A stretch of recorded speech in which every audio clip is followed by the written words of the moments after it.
सामाजिक न्याय की लड़ाई में न्योता नहीं दिया जाता, जिसका जमीर जिंदा हो वही आगे आए। सोचिए, जिस तरीके से सुप्रीम कोर्ट का एसटी एससी आरक्षण में सब आरक्षण होना चाहिए, सब रिजर्वेशन होना चाहिए, इस फैसले से पूरे देश भर में भूचाल सा आ गया है। सोचिए किस तरीके से बांटने की कोशिश की जा रही है और फूट डालो राजनीति करो, ये तो परंपरा पुरानी रही है मनुवादियों की, जातिवादियों की। सोचिए, जब अब पता चलने लगा कि शेड्यूल ट्राइब के लोग अब पावर सेंटर में पहुंचने लगे हैं, कॉलेज यूनिवर्सिटी पहुंचने लगे हैं, तो उन्होंने फूट डालना शुरू कर दिया ताकि आपस में लड़ झगड़ कर अपने संवैधानिक अधिकारों को न बचा पाए और संवैधानिक अधिकारों पर बात और बगावत दोनों ही ना कर पाए। लेकिन शायद जातिवादी मनुवादी ये भूल रहे हैं कि फिर से 2 अप्रैल दोहराने पर मजबूर न किया जाए, फिर से भीमा कोरेगांव दोहराने पर मजबूर न किया जाए।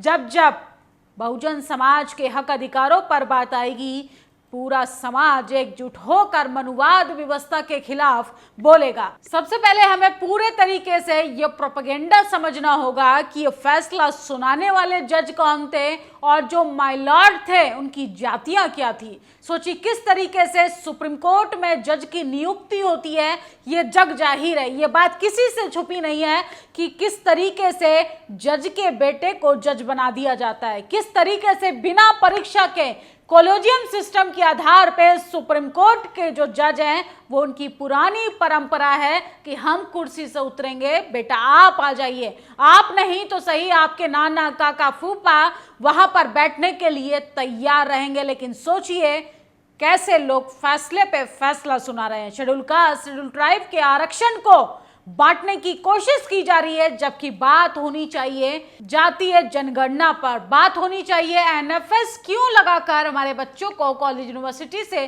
दूर किया जा रहा है, क्यों बैकलॉग नहीं भरे जा रहे हैं। सोचिए ओबीसी कैटेगरी के बच्चों को अभी भी ये कहकर बाहर निकाल दिया जाता है कि आप लोगों के अंदर तो मेरिट नहीं है। देश की राजधानी में एक सेंट्रल यूनिवर्सिटी में बहुजन समाज की पढ़ाने वाली शिक्षिका लंबे समय तक धरना प्रदर्शन करती है, उस जगह को भी गंगा जल से धुलवाया जाता है। लेकिन माय लॉर्ड को ये सब नहीं दिखेगा, माय लॉर्ड को जाति नहीं दिखेगी, माय लॉर्ड को जाति व्यवस्था के आधार पे शोषण नहीं दिखेगा। उनको तो दिख रहा है कि शेड्यूल कास्ट शेड्यूल ट्राइब आदिवासी दलित जो है वो अब कैसे पढ़ने लिखने लगा, बोलने लगा, सड़क से संसद तक जाने लगा। सोचिए किस तरीके से फैसले पर फैसले सुनाए जा रहे हैं और इस फैसले से कौन खुश हो रहा है?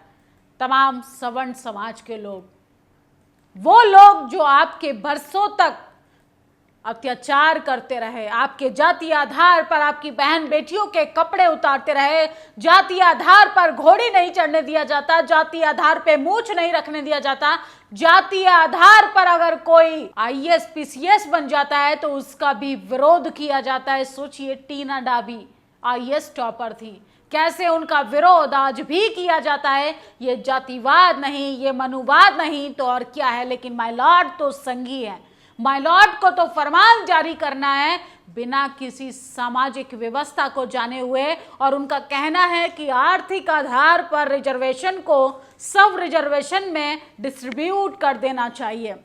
शायद माय लॉर्ड को शायद गंभीरता से पहले सामाजिक स्ट्रक्चर को पढ़ना चाहिए, बाबा साहब के बनाए हुए उस संविधान को जरा ढंग से रीड करना चाहिए था। सोचिए आरक्षण के नाम पर हमें बांट दिया गया है, घरों से बाहर निकलो वरना आने वाली पीढ़ियां आपको कभी माफ नहीं करेंगी। 2 अप्रैल से भी बड़ा महाआंदोलन करके दिखा दो। अगली भारत बंद की तारीख होगी 21 अगस्त। 21 अगस्त को बड़ा जन आंदोलन होने जा रहा है। भारत बंद का कॉल है।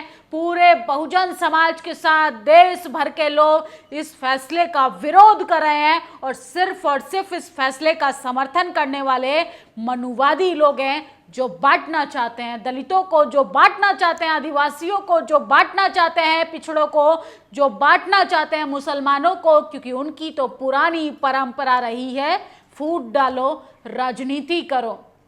चंद्रशेखर आजाद तो पहले ही डंके की चोट पर कह चुके हैं कि सुप्रीम कोर्ट में बैठे जजों का जो फैसला आया है उसमें से 6 जज जो हैं वो ब्राह्मण समुदाय से आते हैं, सवर्ण समाज से आते हैं।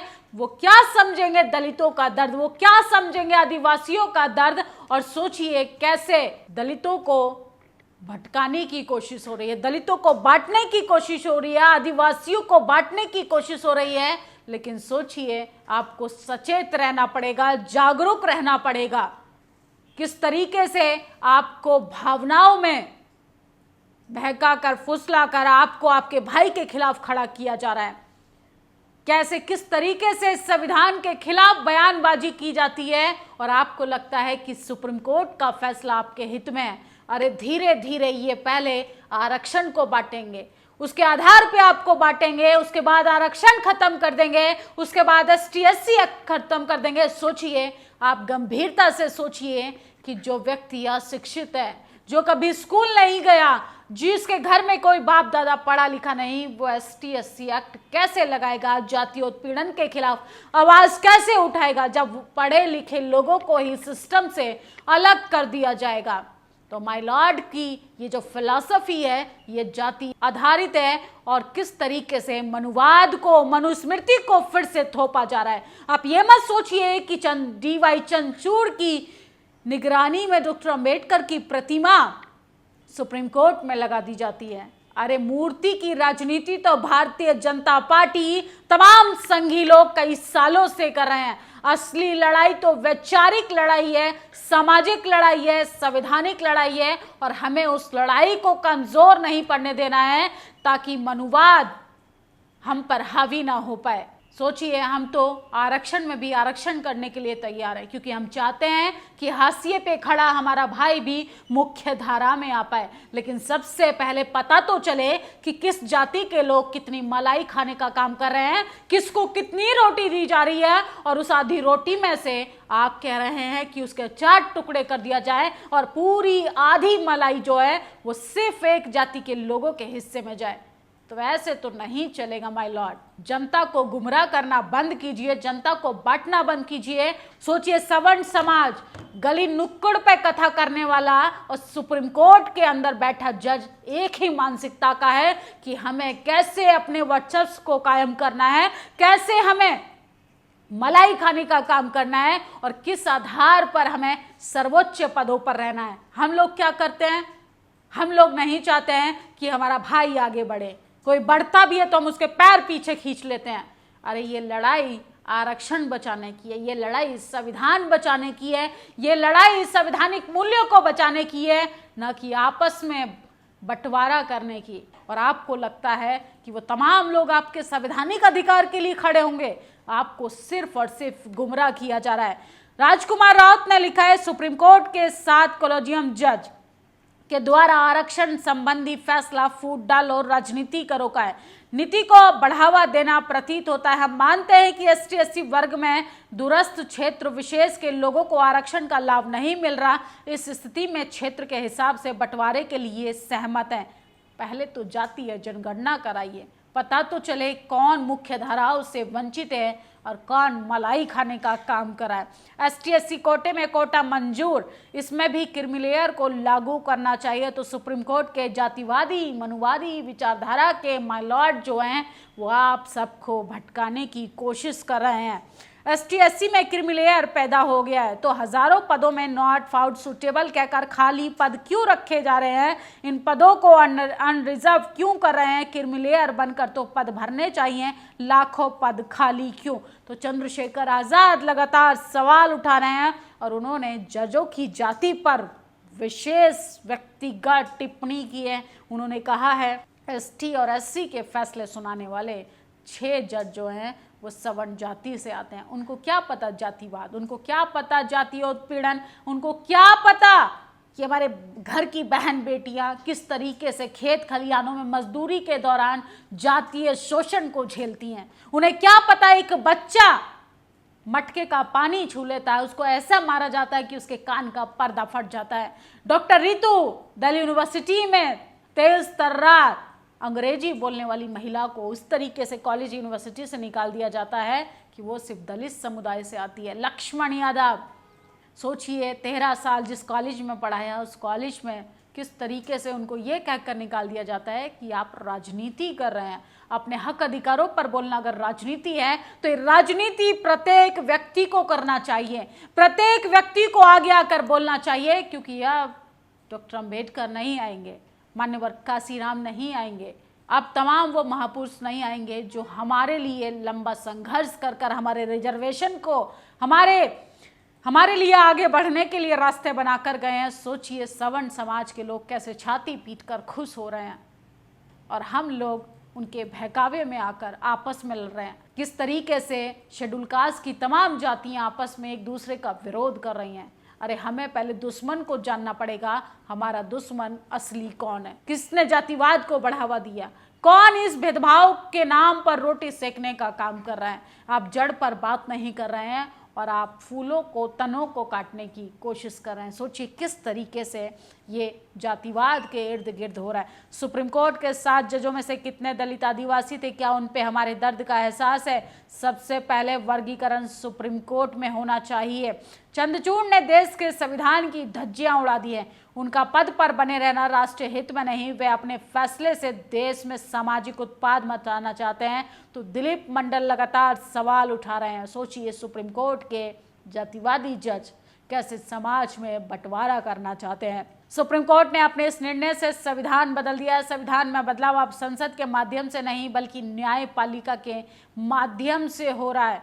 और सोचिए किस तरीके से जातिवादी मनुवादी लोग जो हैं वो आपके आरक्षण के खिलाफ बंटवारे को लेकर कितने खुश हो रहे हैं। The decision of supreme court regarding the classification of schedule caste the tribals is welcome more the people of the other caste then people of schedule caste. तो सोचिए किस तरीके से लगातार लोग बढ़ते जा रहे हैं और इसमें सवर्ण समाज, मनुवाद समाज कैसे सफल हो रहा है। मैं समाज से निवेदन करता हूं इसको 10 बार पढ़ें। ST SC के बंटवारे में सुप्रीम कोर्ट के निर्णय का स्वागत इन जातियों के लोगों ने अधिक किया। सवर्ण जातियों के लोग कह रहे हैं कि फैसला किसी के बारे में हुआ, पार्टी कोई और कर रहा है। ये बात साबित करती है ये फैसला ST SC के लिए कितना नुकसानदायक है।